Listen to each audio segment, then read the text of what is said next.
Hello guys, welcome back to my YouTube channel in you latest topics. ನಾನು ಈ ದಿನ BCom fifth ಸೆಮಿಸ್ಟರ್ನ ವಿದ್ಯಾರ್ಥಿಗಳಿಗೆ ತುಂಬ ಯೂಸ್ಫುಲ್ ಆಗಿರೋ ವಿಡಿಯೋ ಜೊತೆ ಬಂದಿದ್ದೀನಿ. ಅದೇನಪ್ಪ ಅಂತ ಅಂದರೆ human resource and development.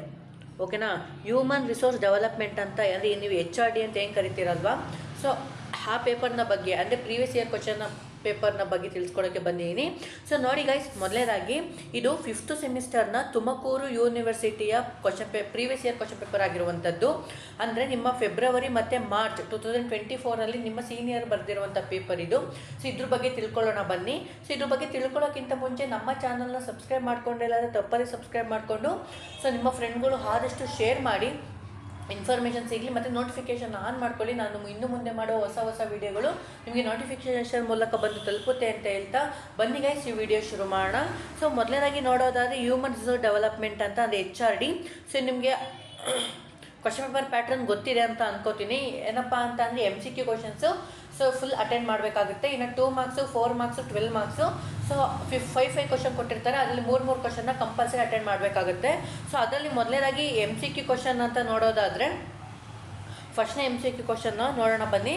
So how often should an employee B assessed ಅಂದರೆ ಉದ್ಯೋಗಿಯನ್ನು ಎಷ್ಟು ಬಾರಿ ಮೌಲ್ಯಮಾಪನ ಮಾಡಬೇಕು ಅಂತ ಕೇಳಿದ್ದಾರೆ. ಸೊ ಅಂದರೆ ಅದಕ್ಕೆ monthly, second option yearly, quarterly, any of the above.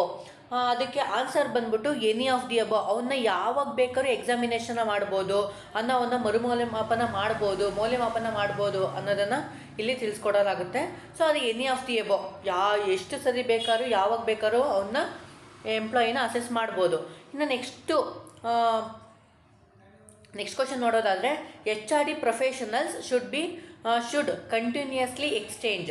So ಅಂದರೆ HRD ವೃತ್ತಿಪರರು ನಿರಂತರವಾಗಿ ವಿನಿಮಯ ಮಾಡಿಕೊಳ್ಳಬೇಕಾದದ್ದು ಅಂದರೆ ಏನು ಅಂತ ಕೇಳ್ತಿದ್ದಾನೆ. ಸೊ ಅದರಲ್ಲಿ ಆಪ್ಷನ್ನ ಕೊಟ್ಟಿದ್ದಾನೆ, their expenses, next their thoughts, their views, their working.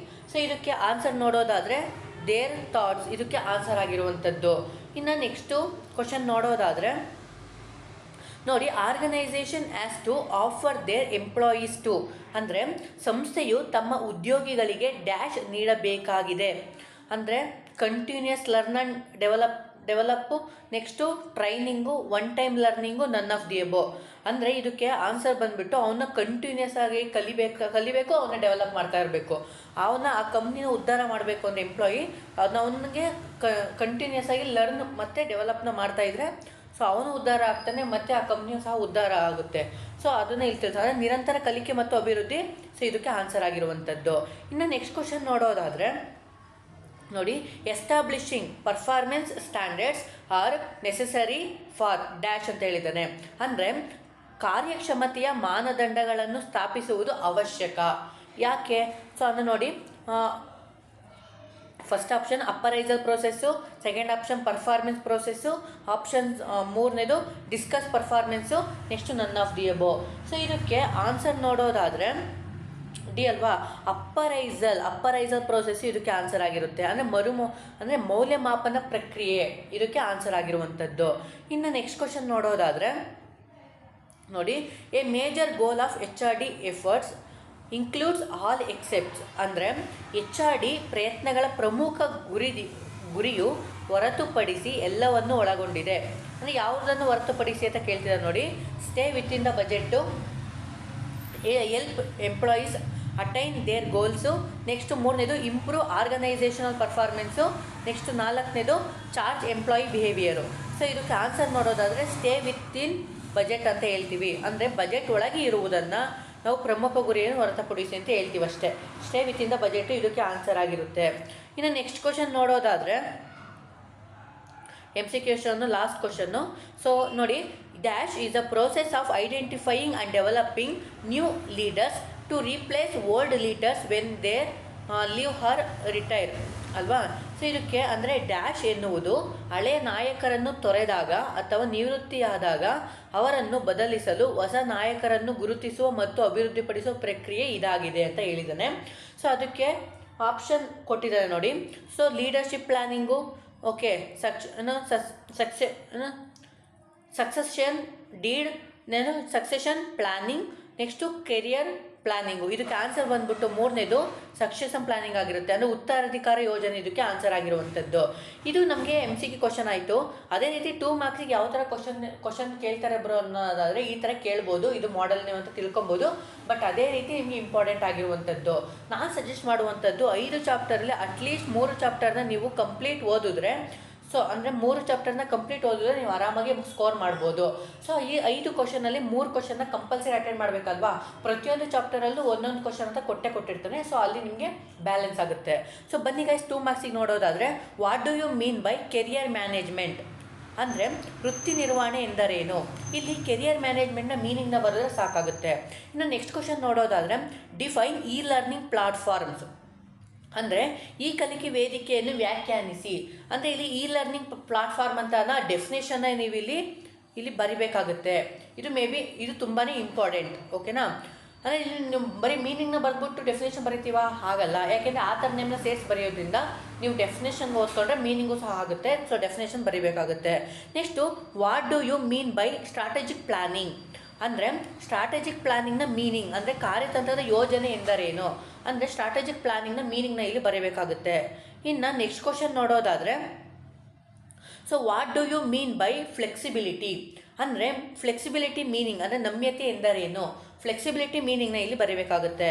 ಇನ್ನು ನೆಕ್ಸ್ಟ್ ಕ್ವಶನ್ ನೋಡೋದಾದರೆ ನೋಡಿ, right the types of bench marking ಅಂದರೆ ಬೆಂಚ್ ಮಾರ್ಕಿಂಗ್ ಅಂದರೆ ಏನು, ಸೊ ಅದ್ರ ಟೈಪ್ಸ್ ಏನು. ನೀವು ರೈಟ್ ಆನ್ ಅಂದರೆ ಜಸ್ಟ್ ಪಾಯಿಂಟ್ನ ಬರೀರಿ ಅಂತ ಹೇಳಿದ್ದಾನೆ.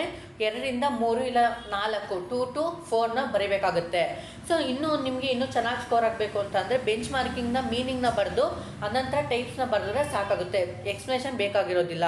ಇನ್ನು 4 ಮಾರ್ಕ್ಸಿಗೆ ನೋಡೋದಾದರೆ ಸೊ ಏನೆಲ್ಲ ಕ್ವಶನ್ ಕೇಳಿದ್ದಾನೆ ಅಂತ ನೋಡೋಣ ಬನ್ನಿ. ಸೊ ಅಂದರೆ 4 ಮಾರ್ಕ್ಸಿಗೆ ನೋಡೋದಾದರೆ explain the principles of HRD of organisational effectiveness ಅಂದರೆ HRD ಪ್ರಿನ್ಸಿಪಲ್ನ ಆರ್ಗನೈಸೇಷನ್ ಎಫೆಕ್ಟಿವ್ನೆಸ್ ಅಂದರೆ ಸಾಂಸ್ಥಿಕ ಪರಿಣಾಮಕಾರಿತ್ವಕ್ಕಾಗಿ ಮಾನವ ಸಂಪನ್ಮೂಲ ಅಭಿವೃದ್ಧಿಯ ತತ್ವಗಳನ್ನು ವಿವರಿಸಿ. ಅಂದರೆ ಆರ್ಗನೈಸೇಷನ್ ಎಫೆಕ್ಟ್ಸ್ನ ಪ್ರಿನ್ಸಿಪಲ್ಗಳನ್ನ ಇಲ್ಲಿ ನೀವು ಬರೀಬೇಕಾಗುತ್ತೆ. ಮೊದಲನೇದಾಗಿ ಆರ್ಗನೈಸೇಷನ್ ಎಫೆಕ್ಟಿವ್ನೆಸ್ ಅಂದರೆ ಏನು, ಅದು ಮೀನಿಂಗ್ನ ಬರೆದು ಸೊ ಅದಕ್ಕೆ ಪಾಯಿಂಟ್ನ ಬರೆದು ಎಕ್ಸ್ಪ್ಲೇಷನ್ ಮಾಡಬೇಕಾಗುತ್ತೆ. ಇನ್ನು ನೆಕ್ಸ್ಟ್ ಕ್ವಶನ್ ನೋಡೋದಾದರೆ what are the process of career development ಅಂದರೆ ವೃತ್ತಿ ಬೆಳವಣಿಗೆ ಪ್ರಕ್ರಿಯೆಗಳು ಯಾವುವು. ಕೆರಿಯರ್ ಡೆವಲಪ್ಮೆಂಟ್ನ ಮೀನಿಂಗ್ನ ಬರೆದು ಅದು ಪ್ರೋಸೆಸ್ನ ನೀವು ಇಲ್ಲಿ ಮೆನ್ಷನ್ ಮಾಡಿದ್ರೆ ಸಾಕಾಗುತ್ತೆ, ನಿಮಗೆ ಔಟ್ ಆಫ್ 4 ಮಾರ್ಕ್ಸ್ ಸಿಗುತ್ತೆ. ಸೊ ನೆಕ್ಸ್ಟ್ ಕ್ವಶನ್ ನೋಡೋದಾದರೆ ಸೊ ನೆಕ್ಸ್ಟ್ ನೋಡಿ, what are the challenges faced by enterprise ಅಂದರೆ ವಲಸಿಗರು ಎದುರಿಸುತ್ತಿರುವ ಸವಾಲುಗಳು ಯಾವುವು. ಅದೇ ಚಾಲೆಂಜಸ್ ಅಂತೆಲ್ಲ ಇರ್ತೀವಲ್ವ. ಸೊ ಫೇಸ್ಡ್ ಎಂಟರ್ಪ್ರೈಸಸ್ ಅಥವಾ ಎಂಟರ್ಪ್ರೈಸ್ ಇವು ಚಾಲೆಂಜಸ್ ಏನು, ಚಾಲೆಂಜಸ್ನ ಸವಾಲುಗಳನ್ನ ಒಡ್ತಿದ್ದಾವೆ, ಏನೆಲ್ಲ ಎದುರಿಸ್ತಿದೆ ಅನ್ನೋದನ್ನು ನೀವು ಇಲ್ಲಿ ಬರೀಬೇಕಾಗುತ್ತೆ. ಇನ್ನು ನೆಕ್ಸ್ಟ್ ಕ್ವಶನ್ ನೋಡೋದಾದರೆ what are the challenges in impact assessment explain ಅಂತ ಕೇಳಿದ್ದಾನೆ.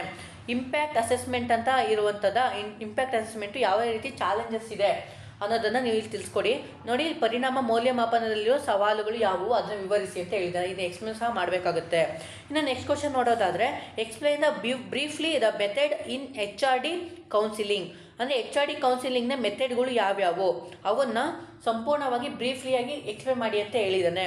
ಅಂದರೆ ಮಾನವ ಸಂಪನ್ಮೂಲ ಅಭಿವೃದ್ಧಿ ಸಮಾಲೋಚನೆಯಲ್ಲಿನ ವಿಧಾನಗಳನ್ನು ಸಂಕ್ಷಿಪ್ತವಾಗಿ ವಿವರಿಸಿ ಇದಾಗಿರುತ್ತೆ. ಇದು 4 ಮಾರ್ಕ್ಸಿಗೆ. ಆದರೆ ಇನ್ನು 12 ಮಾರ್ಕ್ಸಿಗೆ ನೋಡೋದಾದರೆ ಯಾವ ಥರ ಕ್ವಶನ್ನ ಕೇಳಿದ್ದಾರೆ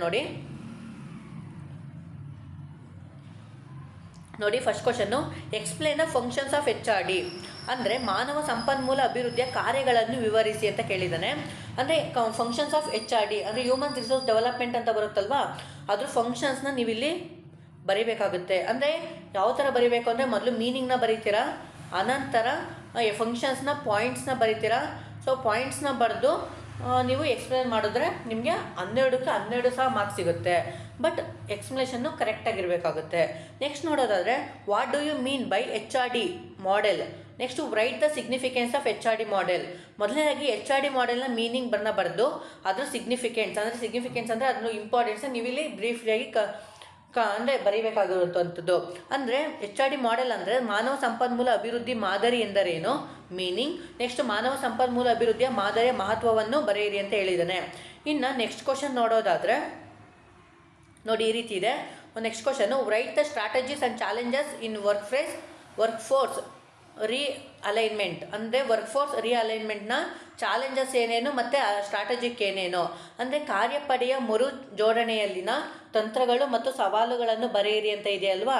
ಸೊ ಇದು ಸ್ಟ್ರಾಟಜೀಸು ಮತ್ತು ಚಾಲೆಂಜಸ್ಸು ನೀವು ಪಾಯಿಂಟ್ ಪಡೆದು ಎಕ್ಸ್ಪ್ಲೇನ್ ಮಾಡಿದ್ರೆ ಆಗುತ್ತೆ. ಇನ್ನು ನೆಕ್ಸ್ಟ್ ಕ್ವಶನ್ ನೋಡೋದಾದರೆ explain the applications in human resource development ಅಂದರೆ ಹ್ಯೂಮನ್ ರಿಸೋರ್ಸ್ ಡೆವಲಪ್ಮೆಂಟ್ನ ಅಪ್ಲಿಕೇಶನ್ಸ್ಗಳು ಯಾವ್ಯಾವು ಅದನ್ನು ಮೆನ್ಷನ್ನ ಮಾಡಿ ಅದಕ್ಕೆ ಎಕ್ಸ್ಪ್ಲನೇಷನ್ ಬರೀಬೇಕಾಗುತ್ತೆ. ಅಂದರೆ ಹ್ಯೂಮನ್ ರಿಸೋರ್ಸ್ ಡೆವಲಪ್ಮೆಂಟ್ ಅಪ್ಲಿಕೇಶನ್ಗಳು ಯಾವ್ಯಾವು ಅಂದರೆ ಮಾನವ ಸಂಪನ್ಮೂಲ ಅಭಿವೃದ್ಧಿಯಲ್ಲಿನ ಅನ್ವಯಗಳು ಅಂತ ಕರಿತೀವಿ ಕನ್ನಡದಲ್ಲಿ. ಇನ್ನು ನೆಕ್ಸ್ಟ್ ಲಾಸ್ಟ್ ಕ್ವಶನ್ನು 12 ಮಾರ್ಕ್ಸಿಗೆ explain the objectives and component of employee counselling programme ಅಂದರೆ ಉದ್ಯೋಗಿ ಸಮಾಲೋಚನೆಯ ಉದ್ದೇಶಗಳು ಮತ್ತು ಅಂಶಗಳನ್ನು ವಿವರಿಸಿ. ಎಂಪ್ಲಾಯಿ ಕೌನ್ಸಿಲಿಂಗ್ ಪ್ರೋಗ್ರಾಮ್ನ ಆಬ್ಜೆಕ್ಟಿವ್ಸ್ ಏನು, ಕಾಂಪೋನೆಂಟ್ ಏನು, ಇದನ್ನು ನೀವು ಮೀನಿಂಗ್ನ ಬರೆದು ಎಕ್ಸ್ಪ್ಲೇನ್ ಮಾಡಿದ್ರೆ ಔಟ್ ಆಫ್ ಮಾರ್ಕ್ಸ್ ಸಿಗುತ್ತೆ. ನೋಡಿ, ನನಗೆ ತುಂಬ ಜನ ಕೇಳ್ತಾ ಇರಿ ಬ್ರೋ ತುಂಬ ಟಫ್ ಆಗ್ತಿದೆ ಅಂತ. ನೋಡಿ, ಇದರಲ್ಲಿ 3 ಕ್ವಶನ್ ಕೇಳಿರ್ತಾನೆ, 5 ಕ್ವಶನ್ ಕೊಟ್ಟಿರ್ತಾನೆ, ಅದು 3 ಕ್ವಶನ್ ಬರೋದ್ರೆ ಸಾಕು, ನೀವು ಔಟ್ ಆಫ್ ಮಾರ್ಕ್ಸ್ ತೆಗಿಬೋದು. But MCQ ನೋಡ್ಕೊಂಬಿರಬೇಕಾಗುತ್ತೆ. ಸೊ ನೋಡಿ, ಹ್ಯೂಮನ್ ರಿಸೋರ್ಸ್ ಡೆವಲಪ್ಮೆಂಟ್ಗೆ ಸಂಬಂಧಪಟ್ಟಂತೆ ಪ್ರೀವಿಯಸ್ ಇಯರ್ ಕ್ವಶನ್ ಪೇಪರ್ ಹೀಗಿತ್ತು. ಸೊ ನಿಮಗೆ ತುಂಬಾ ಯೂಸ್ಫುಲ್ ಆಗಿರುತ್ತೆ ಅಂತ ಅಂದ್ಕೋತೀನಿ.